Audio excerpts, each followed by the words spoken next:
Lena's phone died the exact moment her mother called. Not after work. Not late at night. Coventry 17 in the morning. She stood frozen in the office restroom, staring at the black screen in her hand, while her own reflection stared back at her. Pale, tense, already worn out. For a second, she didn't even care about the phone. What scared her was something else. Her chest was tight. Her shoulders were stiff.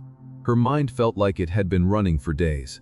And somehow, before lunch, she already felt like she had nothing left to give.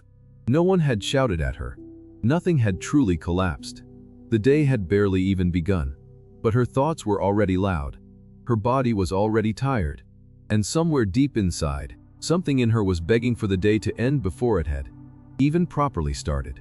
That was the part Lena could never explain. Why did normal days feel this heavy? Why did her mind feel crowded before the real pressure even arrived? Why did rest never seem to reach the part of her that was actually exhausted?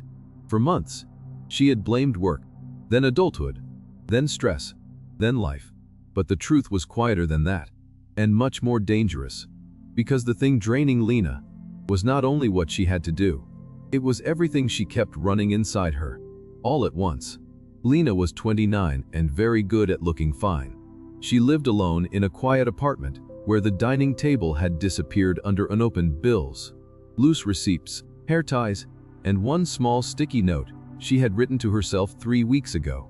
Call mom back properly, not while multitasking. The note was still there, bent at the edges, unfinished, just like everything else in her life. At work, Lena was the reliable one, the woman who replied fast, stayed polite, remembered details, kept her voice steady in meetings, and somehow always sounded more in control than she really felt. That was why nobody noticed how tired she had become. Not sleepy tired, not lazy tired. The other kind. The kind where your body is sitting in one place, but your mind is burning fuel in 5 directions at once. Every day felt crowded before it even properly began. An email from her manager before she finished her coffee. A missed call from her mother. A payment reminder she promised herself she would handle tonight. A half-written reply to a friend in crisis. A presentation from yesterday, still replaying in her head. A sentence she said in a meeting 2 days ago that her brain kept dragging back for no good reason. Nothing was large enough to break her by itself. That was what made it so hard to explain. It was never one heavy thing. It was 10 small things, then 15, then 20, all half open, all unfinished, all quietly asking for energy. At work, Lena kept switching tabs, switching thoughts, switching versions of herself. Professional in one meeting, warm in one text, calm in one email, responsible in the payment app, reassuring in the call she still had tea returned to her mother. By noon, her phone was always hot in her hand. Too hot. Its battery dropped too fast, even on ordinary days. 83, 61, 38 red. She charged it at her desk. Then on the train. Sometimes again before bed. At first, she joked that the battery was aging badly. Lately, the joke no longer felt like a joke, because the same thing was happening to her. That Thursday evening, everything pressed in at once. Her manager marked an email urgent. Her mother texted, "Call me when you can." Her friend sent, "Are you free? I really need you." A payment notification flashed across the screen. 2 unread messages sat there like accusations. And beneath all of it, there was one question about her own life she had been avoiding for weeks. Lena stood on the train platform, looked down at her phone, and saw 8%. Then she looked at her reflection in the dark glass beside the tracks, and thought, with sudden honesty, "I'm at 8% too." She got off 2 stops early. On a quiet side street, under an old fading sign, there was a phone repair shop she had passed 100 times and never entered. That night, she pushed the door open. A small bell rang above the door. The shop was narrow and warm, with old chargers, cracked cases, and tiny drawers full of parts no one ever thinks about until something stops working. A weak desk lamp glowed over the counter. The man behind it looked like someone who had spent half his life fixing things people only noticed after they failed. He wore an old gray sweater with one loose thread near the wrist. Reading glasses sat low on his nose. A cold cup of tea rested beside a tray of tiny screws. When Lena stepped in, he did to smile. He looked at the phone in her hand, then at her face and said, "Battery or bad habits?" Lena almost laughed. "Excuse me." He held out his hand. "Let me see." She gave him the phone. "The battery dies too fast," she said. "I think something's wrong with it." "Maybe," he muttered. He plugged it in, tapped through a few screens, checked the battery health, opened the settings, and kept scrolling. He did not rush. He did not fill the silence. The only sounds in the room were his fingers on the glass and the buzz of an old light somewhere overhead. Finally, he turned the screen toward her. "Battery's weaker than it used to be," he said. "But that's not what's killing it." Lena frowned. "Then what is?" He pointed. "Background app refresh. Mail sensing every few minutes. Location services active for apps that did not need them. Shopping apps cloud backup. News alerts. Social media notifications. 3 browsers with too many tabs open.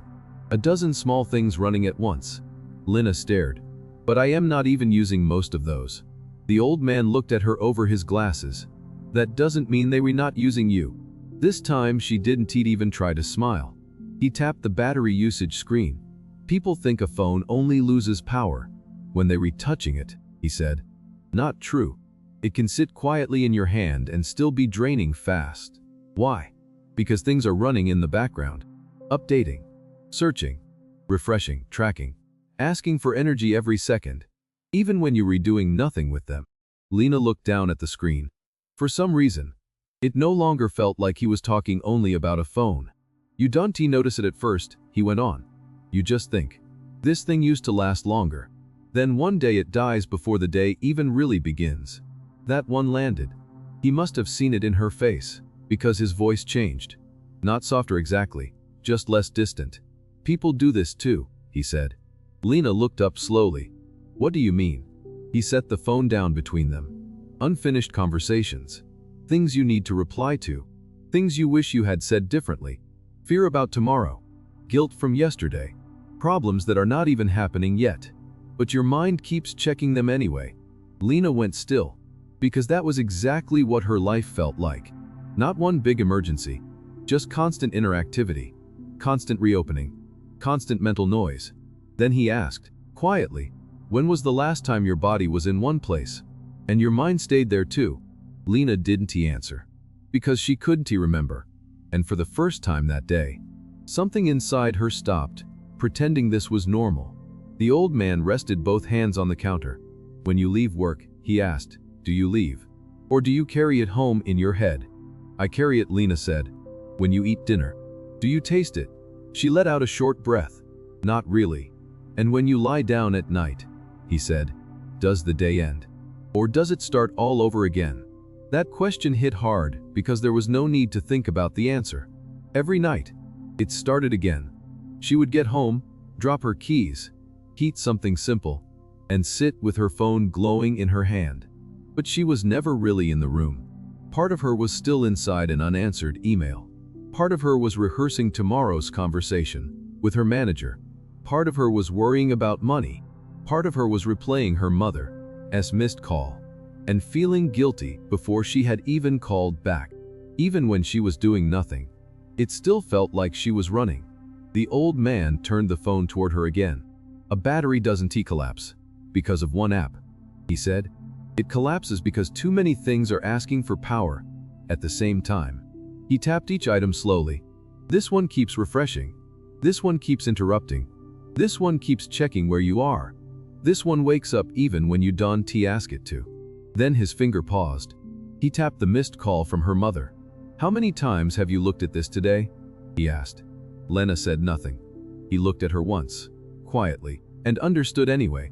"That's how it happens," he said. "Not one tragedy, just one unfinished thing. Then another, until even love starts feeling like pressure." Something in Lena's face changed, because that was exactly what had begun to terrify her. Not that life was hard, but that even the people she loved were starting to feel like one more thing she didn't have the strength to open. She looked away fast, but her eyes had already started to burn. The old man did not push. He did not offer comfort too quickly. He simply said, "You are tired. Not only because life is hard. You are tired because nothing inside you is ever allowed to close." That was the sentence that broke through. Because it was true. She had spent months calling it stress, calling it adulthood, calling it a busy season. But standing there in that small shop, under that weak yellow lamp, she felt the truth with painful clarity. She was not just carrying life. She was letting everything live inside her. All day, all night, all the time. The old man did not tell her to change her whole life. He did not tell her to become peaceful by tomorrow. He simply began turning things off. Background refresh, off. Unnecessary notifications, off. Location access for useless apps, off. Tabs left open for days, closed. Auto sync she didn't need, off. Click, click. Each tiny sound felt bigger than it should have.